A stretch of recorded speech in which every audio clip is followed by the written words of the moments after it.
Whoa. Well, hey you guys, welcome back to my channel, and today we're going to be putting the rims on my OBS truck. My adapters came in today. It's pretty fast because I ordered them I think Wednesday night or Thursday, and actually they're right here.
So you guys, me as usual, I'm editing this video for you guys, and then of course I realized that I did not actually finish filming showing y'all how the truck turned out. You know, it's like crazy because like I love it so much and I enjoy how it actually turned out, so I actually forget to vlog it.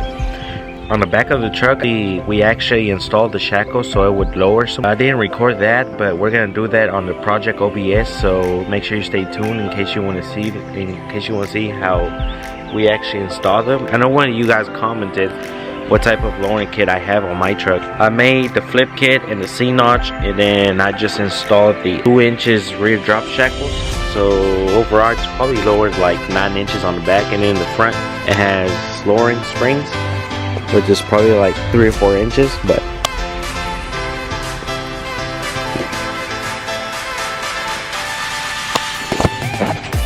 and yes, I know some of y'all might be wondering that the rear tires were actually bald, and I already changed that as well. Of course I didn't record it, but you know what I mean.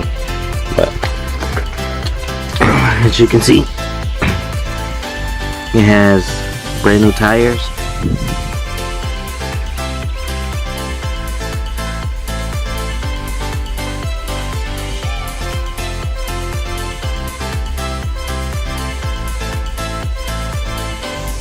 But anyways, you guys, if you enjoyed this video, give it a thumbs up, make sure you subscribe, and stay tuned for the next video because there's a lot to come. We still got to put the C-notch on the other truck.